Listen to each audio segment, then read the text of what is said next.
associates marching his army against him and talking openly about how incompetent he thinks his administration is. That makes Putin look real bad and real weak. Already a bit in the past year since this conflict began, Putin had been looking a little less invincible. Right, there'd been reports that he fell, and of course he is 71 years old. But this really went beyond any of that. So now, I don't think anyone thinks Putin's invincible, and that for him and the group of people he represents, that's bad news because when people sense that a lion is wounded, they're gonna go in for the deletion. You know what I'm saying? So yeah, but definitely it's not impossible for Putin to survive this, and I definitely don't think that this conflict is over. I think Putin is going to be looking to get at Prigozhin. Prigozhin is going to be looking to get at Putin. I don't think they're just gonna leave it alone.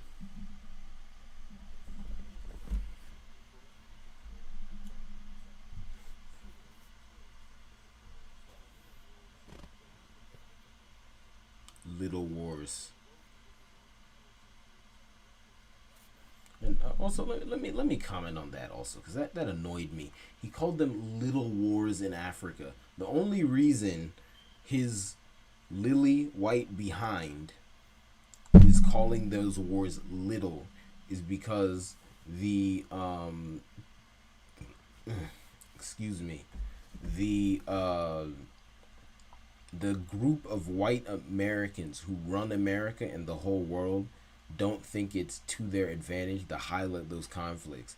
But no less people have lost their lives in those conflicts, and the conflicts in Syria and Yemen that they always talk about. It's just that the victims in those cases are black people, right? The victims in Africa are black people, whereas the victims in like Syria and Yemen are, well, they're less black, because technically when you look into the history of those people, they're mix of black and white, but minority black DNA, right? In somewhere like Sudan, Central African Republic, Mali, right, the places they got on the screen, Mozambique, Madagascar, obviously those people are black, mostly or even all in many, not most cases, right? From an ancestral standpoint, so they don't care that those people lose their lives, and then also they're much more invested in Africa suffering and being down than any other part of the world. Because sure, Eurasians all have conflicts among themselves. We're seeing this with the Russia thing, Russia v Ukraine, the West versus the Middle East. We see that, but all of them will come together to push down Africa, and they want African black people to be on the bottom more than anyone else. So they are not going to highlight the dirt they're doing in Africa, because they really want that suffering to continue as much as possible. And everyone knows that sunlight is the best disinfectant. So if they never shine light on what they're doing in Africa, it's very unlikely that it'll end. So don't buy into that propaganda about little wars in Africa. That's nonsense.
Yeah, so I think another aspect of this that what he just said highlighted is that this internal conflict makes Russia a lot weaker internationally. Because I just spoke earlier about how Russia is a global imperial power. They want to rule the world like every other group of white people.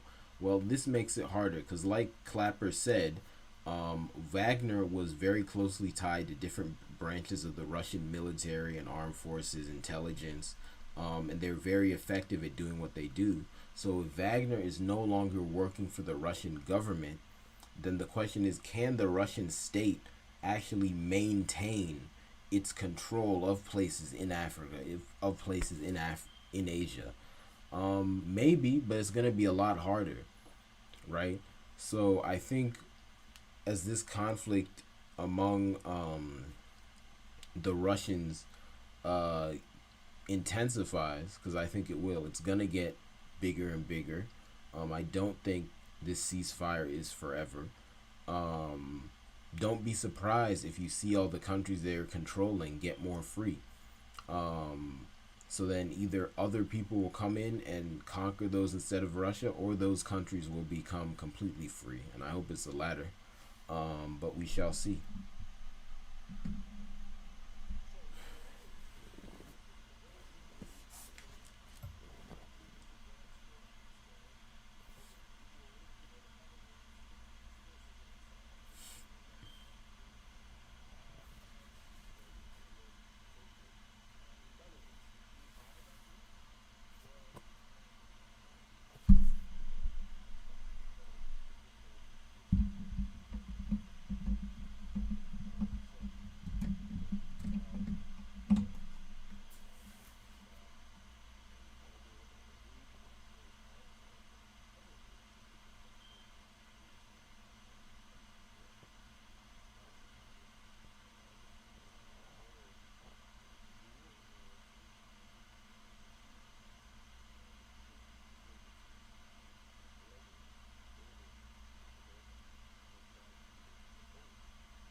And I agree with him completely. It does seem weird that Prigozhin launched this war and all of a sudden he stopped, and it's looking like he and Putin are cool, at least not fighting each other.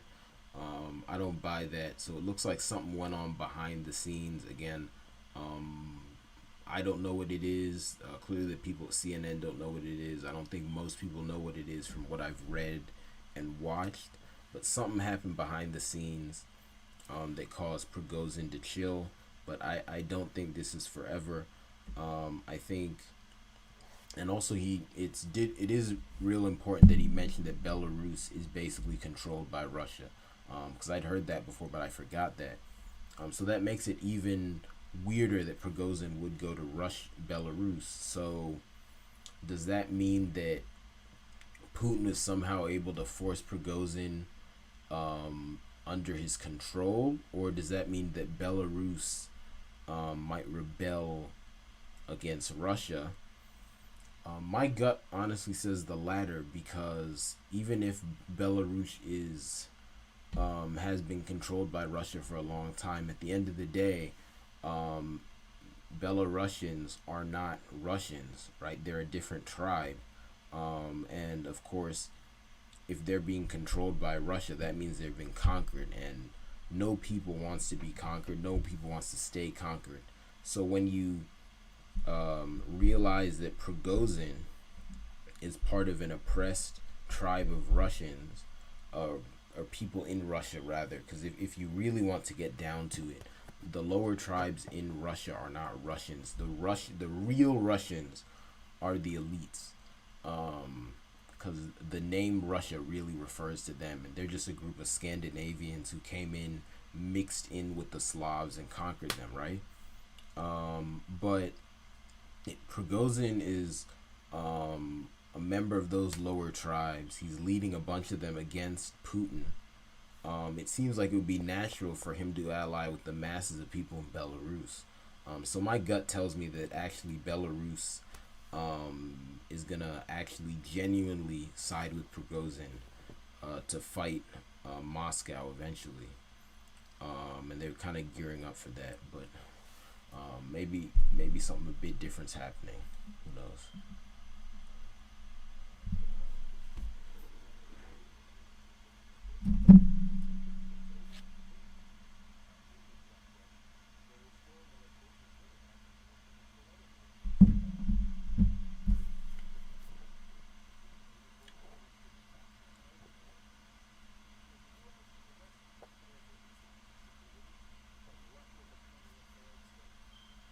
Hmm. Oh wow. Oh, what am I saying? Oh wow.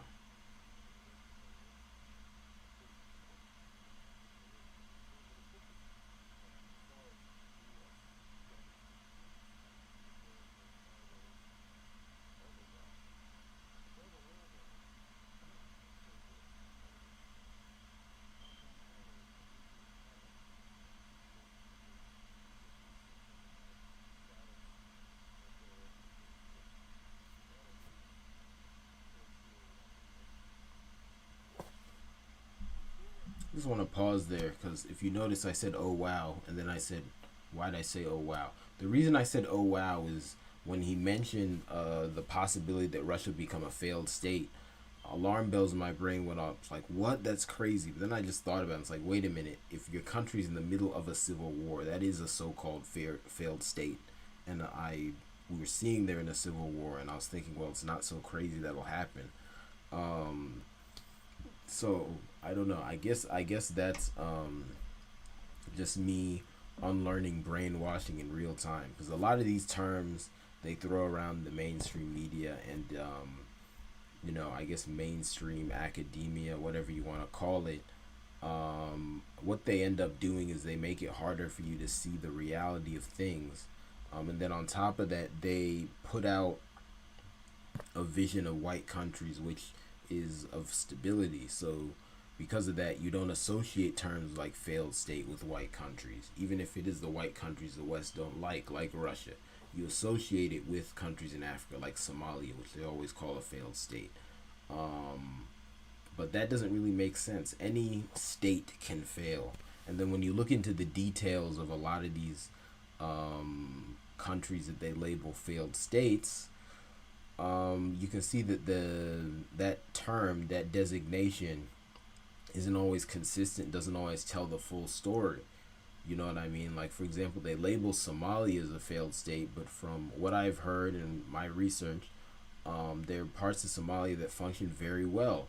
In fact, a lot of Somalia functions very well. Sure, there is poverty and violence, but there is a political structure there. It's just that that political structure has not squatted up with the West and the UN.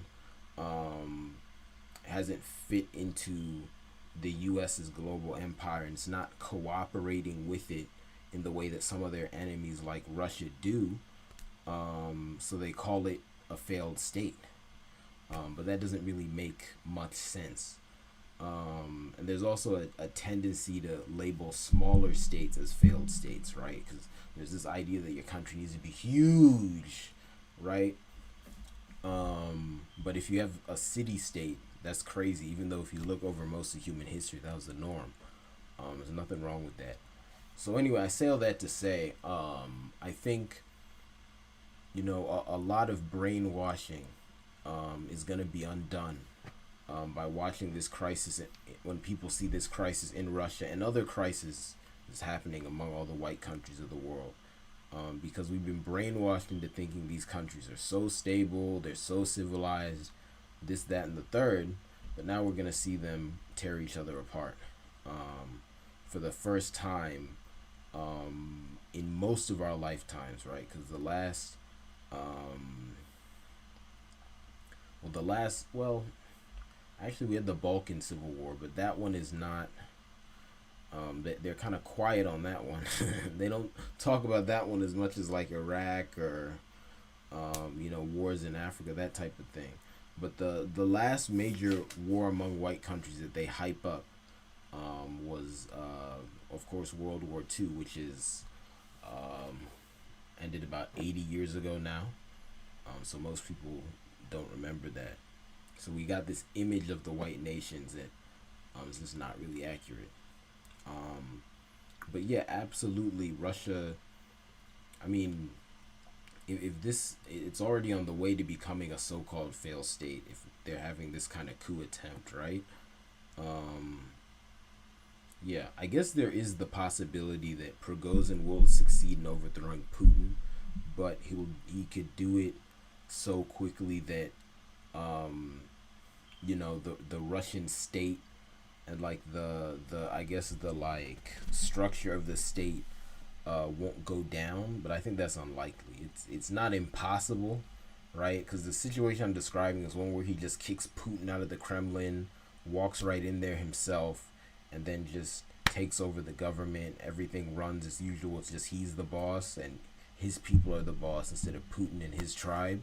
But that's unlikely. I think Putin's faction is so powerful that, if and probably when Prigozhin starts fighting them again, it's going to be a long, bloody conflict.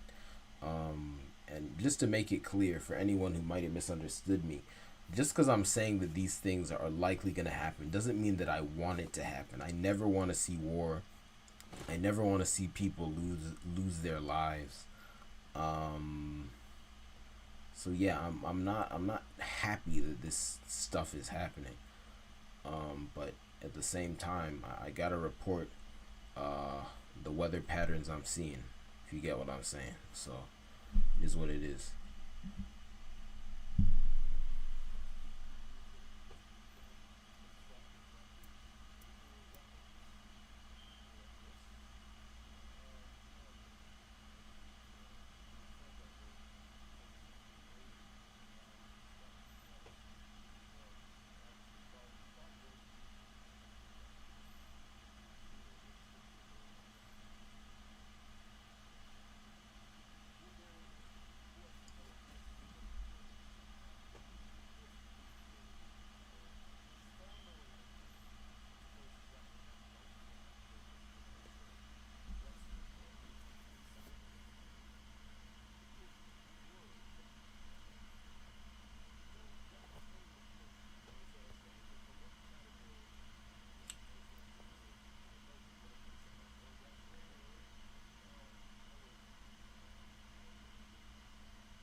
Just want to pause and comment on that.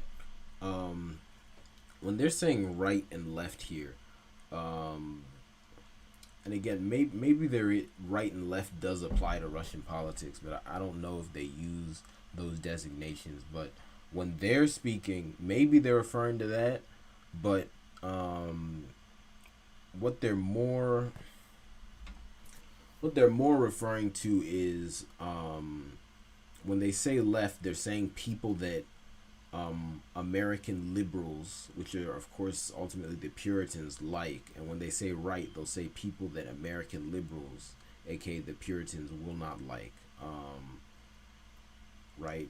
People who, and I guess to be fair, I could imagine those people in a lot of ways might line up more with the Western alt right, but I don't know if their goals will be exactly the same. I'd have to research that more. If anybody knows about that, how the terms left and right apply to Russian politics, please let me know in the live chat or the comments. I'd like to know that. That's something I want to look into more. But anyway, the whole point I'm making here is that Prigozhin represents opposition to Putin that Western liberals do not like. And I think it's very interesting that in the West, we've never really heard about that opposition to Putin. The only opposition to Putin you hear about are the obviously Western-backed so-called leftist opposition to him. People like Navalny, right? Is the Navalny is the Russian politician that's consistently opposing Putin, that gets a lot of coverage in the West. But given what's happened with this Wagner conflict, it's clear that there's a large faction of people who are, maybe you could say, to the right of Putin. At the very least, you can say that these are people that Western liberals don't like. They don't, their goals don't align with them. Those people oppose Putin. There's a lot of them, but we didn't hear about them. And these people definitely didn't appear yesterday. So it's clear that the Western media just didn't cover them because they don't like them and they didn't want to give them fuel. So the whole reason I'm bringing this up and highlighting this is this just another example of how you can't just blindly trust the mainstream media. They'll show you a lot of things you don't need to pay attention to, and they'll ignore a lot of things that you do need to pay attention to.